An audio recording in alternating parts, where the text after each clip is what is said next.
Hello student, अब हम continuous and differentiable का कुछ इंट्रोडक्शन का कुछ आगे का पार्ट करते हैं। उसमें क्या है, अब तक हमने सिर्फ क्या देखा था कि कॉन्टिन्यूस कैसे होता है, ठीक है। अब है कुछ अलजेब्रा ऑफ कॉन्टिन्यूस फंक्शन। इसमें क्या होता है कि एक फंक्शन f है, एक g है, ये दोनों फंक्शन किसी पॉइंट पे कंटिन्यूस है, ठीक है। f फंक्शन हो गया एक हमारे पास, एक g फंक्शन हो गया, दोनों ही कॉन्टिन्यूस है। कॉन्टिन्यूस इन्होंने दिया हुआ है किस पॉइंट पे, a पॉइंट पे। तो हम क्या कह सकते हैं कि अगर दो फंक्शन कोई कॉन्टिन्यूस है तो उनकी एडिशन भी कॉन्टिन्यूस होगी उसी पॉइंट पे, उनकी सब्ट्रैक्शन भी कॉन्टिन्यूस होगी उसी पॉइंट पे, ठीक है। तो उनकी एडिशन, उनकी सब्ट्रैक्शन दोनों ही कॉन्टिन्यूस होगी उसी पॉइंट पे।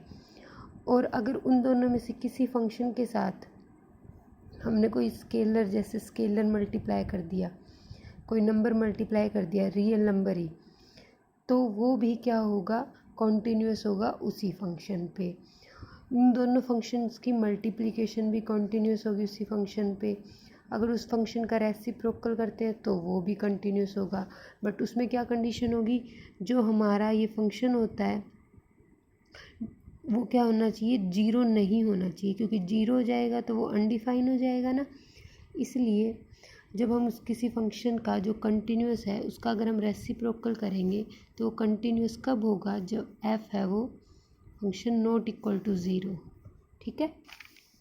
नेक्स्ट है कि अगर उन दोनों फंक्शन की डिवाइड करें, f अपॉन g निकालें, तो वो भी कंटिन्यूस होगा, बट उसमें भी सेम कंडीशन होगी कि नीचे वाला हमारा क्या नहीं होना चाहिए, जीरो नहीं होना चाहिए। मतलब फंक्शन f और g में g हमारा नॉट इक्वल टू जीरो होगा। अगर ये जीरो हो गया तो क्या हो जाएगा, ये अनडिफाइन हो जाएगी, ठीक है।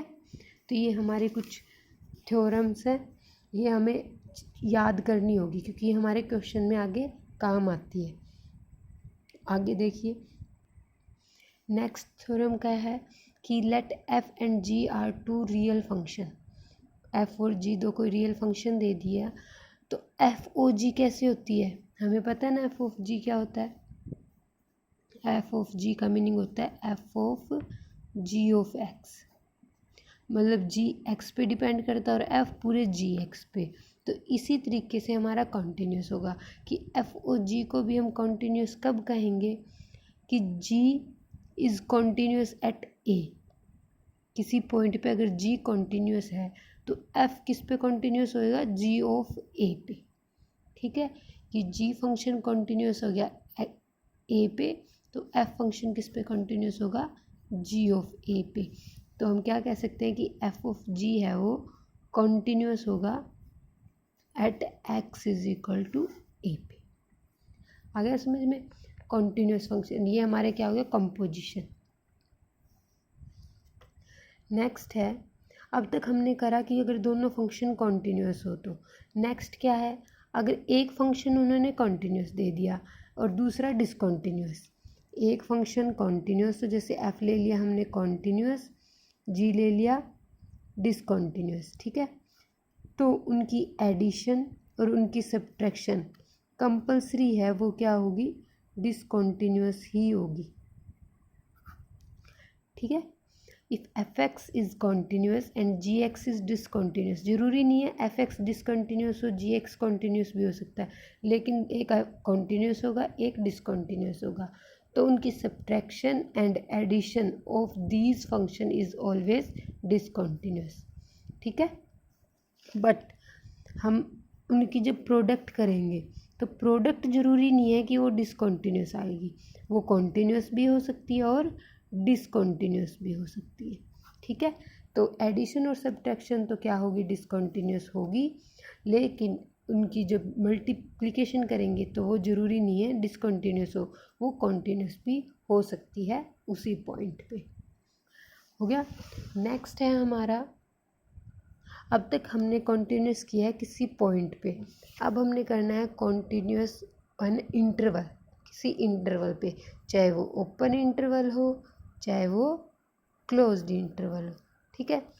पहले देखो open interval, A function f(x) is said to be continuous in an open interval of ab if f(x) is continuous at each and every point of ab. क्या बोला है कि हम जब किसी इंटरवल पे कंटिन्यूस बोलेंगे तो कब होगा वो कंटिन्यूस, कि इस इंटरवल के अंदर जितने भी पॉइंट आते हैं उन सारे पॉइंट पे वो कंटिन्यूस हो, तो हम कह सकते हैं कि वो फंक्शन उस इंटरवल पे भी कंटिन्यूस होगा। जैसे हमने एक ग्राफ बनाया है, ये ग्राफ में क्या है, एक ए फंक्शन है, एक बी फंक्शन है। अब देखो ये क्या कंटिन्यूस है इस इंटरवल पे ए बी पे, कंटिन्यूस है ना। देखो यहाँ से लेके ए से लेके बी तक पूरा कंटिन्यू है, कहीं ब्रेक नहीं है, तो ये कंटिन्यूस है। लेकिन बी पॉइंट पे आके ब्रेक आ गया, ठीक है, बी पॉइंट पे ब्रेक आ गया, बी और ए के अंदर कहीं ब्रेक नहीं है, पर ये क्या है, कंटिन्यूस है। ओपन इंटरवल की बात कर रहे हैं ना, तो इसमें बी तो इंक्लूड ही नहीं होगा। अगर बी इंक्लूड होता तो फिर ये ओपन इंटरवल नहीं रहता। ओपन इंटरवल की बात कर रहे हैं तो ये ए से लेके बी तक पूरे पे कॉन्टीन्यूस है, इसके अंदर ए और बी इंक्लूड नहीं है। तो ओपन इंटरवल तो यही होता है जिसमें क्या होता है, A and B does not include in interval. Then क्या हो गया, ये फंक्शन इसमें इंटरवल में कॉन्टीन्यूस है। अगर ये तो था ओपन इंटरवल, अब आता है क्लोज इंटरवल, ठीक है। क्लोज इंटरवल क्या होगा, कोई भी फंक्शन कंटिन्यूस होगा क्लोज इंटरवल ए बी पे, तो उसमें क्या होना चाहिए, ए बी भी इंक्लूड होना चाहिए। तो उसके लिए हम क्या कंडीशन होगी, अगर कोई फंक्शन कंटिन्यूस है क्लोज इंटरवल पे देन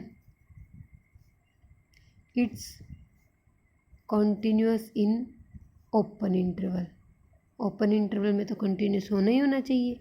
उसके बाद ए की बात हो रही है और बी की, मतलब ये वाला पार्ट यहाँ से तो ए के बाद वाला पार्ट है, इसमें तो हमने बोल दिया कि कंटिन्यूस है, तो ए वाला ये पार्ट जो ये है इसके राइट हैंड साइड वाला पार्ट यहाँ भी ओपन होना चाहिए और कंटिन्यूस होना चाहिए, और बी के लेफ़्ट साइड वाले पार्ट में यहाँ भी कंटिन्यूस होगा।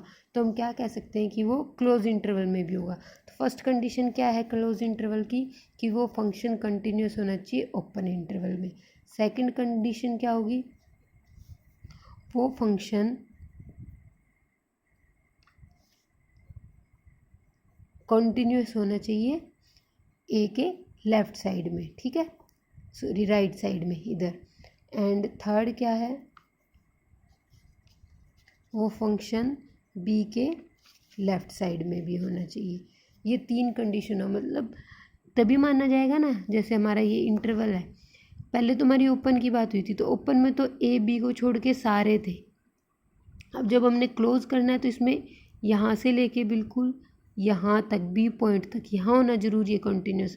तो इसके लिए हमें इसकी ए की लेफ़्ट साइड की नीड नहीं है, हमें ए की सिर्फ राइट साइड की नीड है, और बी की हमें राइट साइड की नीड नहीं है, इसकी हमें लेफ़्ट साइड की नीड है।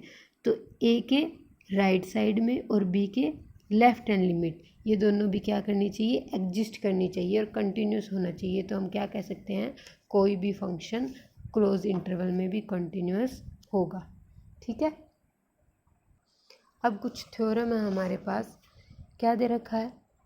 फर्स्ट है a constant function is everywhere continuous, कि कांस्टेंट फंक्शन क्या होता है, हर जगह कंटिन्यूस होता है। हर जगह की बात यहाँ होती है रियल लाइन, ठीक है, रियल नंबर की बात हो रही है।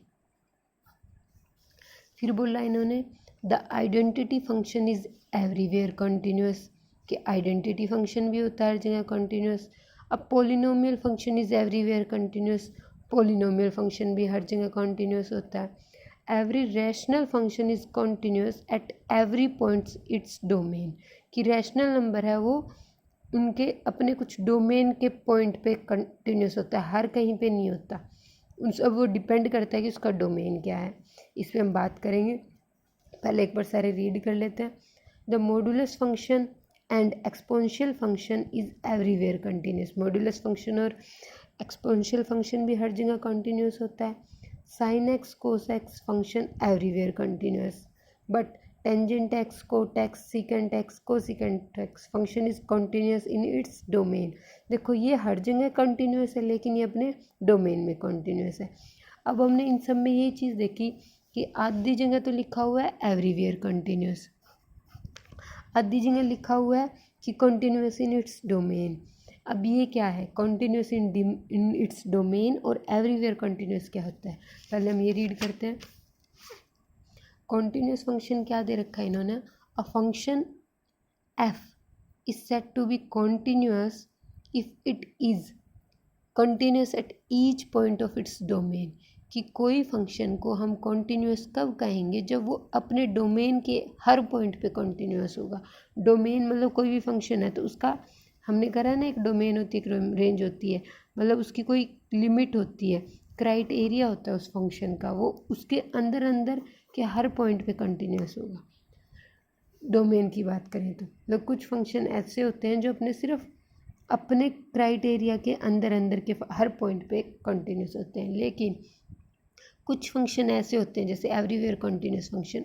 अ function f x is said to be everywhere continuous if it is continuous on the entire real line, पूरे रियल लाइन पे कंटिन्यूस उसको हम बोल देंगे एवरीवेयर कंटिन्यूस। और कुछ जो होंगे जो रियल लाइन के कुछ पॉइंटों पे नहीं होंगे, मतलब अपना उनका एक डोमेन होगा उस पर कंटिन्यूस होंगे, उसको हम बोलेंगे कंटिन्यूस इन इट्स डोमेन। अब ये कैसे पता लगेगा हमें, अब देखो कंटिन्यूस जैसे एवरीवेयर है वो तो हर जगह है, हमें उससे पता लग गया, जहाँ एवरीवेयर लिखा हुआ उसका मतलब हम समझ गए कि वो रियल लाइन पे कंटिन्यूस है। लेकिन जैसे कांस्टेंट है, आइडेंटिटी है, पोलिनोमियल है, ये तो तीनों एवरीवेयर है। अब आ गया रैशनल फंक्शन। रैशनल फंक्शन की बात करते हैं। रैशनल नंबर होता क्या है, जिसे हम पी बाई क्यू की फॉर्म में लिखते हैं, और हमारा क्या होता है Q not equal to zero. मतलब अब हम बात करें तो पी और क्यू क्या पता, जैसे हमारे पास कुछ दे दिया इन्होंने एक्स स्क्वायर प्लस 1, नीचे दे दिया 3x माइनस 1, एक फंक्शन दे दिया हमें एच एक्स, ठीक है, ये हमारा एफ एक्स है, ये हमारा जी एक्स है।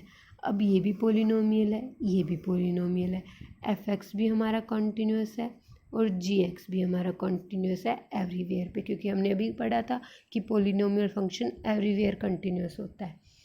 लेकिन अब जब एच एक्स की बात करें तो जब एच एक्स में हम एक्स की वैल्यू 1/3 रख दें तो ये क्या हो जाएगा, नीचे वाला 0 हो जाएगा। मतलब एक्स की वैल्यू क्या नहीं होना चाहिए, 1/3 नहीं होना चाहिए, है ना, और कुछ भी हो जाए और कहीं भी हो जाए तो ये कंटिन्यूस हो जाएगा। मतलब 3x माइनस 1 हमारा नॉट इक्वल टू 0, तो x की वैल्यू 1/3 आएगी। तो इसका अब हमारा क्या क्राइटेरिया हो गया कि एच एक्स है वो पूरी रियल लाइन पे कंटिन्यूस है, लेकिन किसको छोड़ के, x की वैल्यू क्या नहीं होनी चाहिए, 1/3 नहीं होनी चाहिए। तो हम इसको क्या लिख सकते हैं, इसका एच एक्स का डोमेन क्या हो गया हमारा, एच एक्स का डोमेन हो गया रियल में से हम क्या माइनस कर दें, 1/3। तो क्या हो गया, अब रैशनल फंक्शन अपने ही डोमेन के अंदर कंटिन्यूस है, सिर्फ इस एक पॉइंट को छोड़ के। तो ये पूरी लाइन पे नहीं है ना, तो इसका डोमेन ये हो गया। आगे बात समझ में, इसलिए बोला जाता है कि कोई भी फंक्शन है वो at every point its domain, अपने डोमेन के अंदर तो ये हर जगह कॉन्टीन्यूस है। समझ आ गई। अब ऐसे ही मॉड्यूलस फंक्शन हो रही है तो हर जगह है, साइन एक्स कोस एक्स ये भी हर जगह कॉन्टीन्यूस है, लेकिन टेंजेंट एक्स है वो हमारा हर जगह कॉन्टीन्यूस नहीं है। क्यों नहीं है टेंजेंट एक्स, देखो टेंजेंट एक्स को हम क्या लिख सकते हैं, sine x upon cos x, ये लिख सकते हैं ना। तो अभी बोल रहा है साइन एक्स भी हर जगह कॉन्टीन्यूस है, कोस एक्स भी कॉन्टीन्यूस है, लेकिन जब बात आती है टेंजेंट एक्स की तो टेंजेंट एक्स में क्या हो जाएगा, ये वाला 0 नहीं होना चाहिए, मतलब हमारा कोस एक्स क्या नहीं होना चाहिए, नॉट इक्वल टू 0। और कोस एक्स 0 कब होता है, व्हेन एक्स किसके इक्वल हो, 2n+1 अपॉन π/2। ये किया हुआ ना हमने 11th क्लास में करा था, जब इनकी वैल्यू 0 निकालनी थी, 3rd चैप्टर के लास्ट एक्सरसाइज में होता है ये।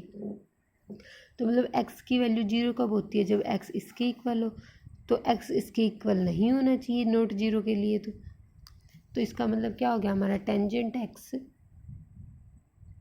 का डोमेन क्या हो गया, पूरी रियल लाइन पे कंटिन्यूस है, लेकिन किस पॉइंट को छोड़ के 2n+1 अपॉन π/2, वेयर n कहाँ से बिलोंग करता है, इंटीजर से, ठीक है ना, यही होता है। तो हमारा टेंजेंट एक्स क्या हो गया, कंटिन्यूस नहीं है एवरीवेयर, वो अपने डोमेन पे कंटिन्यूस है, उसका डोमेन ये हो गया। आगे बात समझ में, डोमेन का क्या मीनिंग है, बहुत सारे क्वेश्चन में भी मिलेगा तुम्हें ऐसे। अब ऐसे ही कोटेक्स है, कोटेक्स क्या हो जाएगा, cos x upon sine x, तो इसका भी हम अपना डोमेन पता है। सीकेंट एक्स होता है 1 अपॉन कोस एक्स, कोसिकेंट होता है 1 अपॉन साइन एक्स, तो ये हमें समझ आ जाएगा कि इसका मीनिंग क्या है, जबकि वो tangent x cosecant cosecant function is continuous in its domain, ठीक है। डोमेन का मीनिंग यही होता है कि वो उसमें कॉन्टीन्यूस नहीं, उसके अलावा वो बाहर कॉन्टीन्यूस नहीं होता, अपने ही उस एरिया में कॉन्टीन्यूस होता है।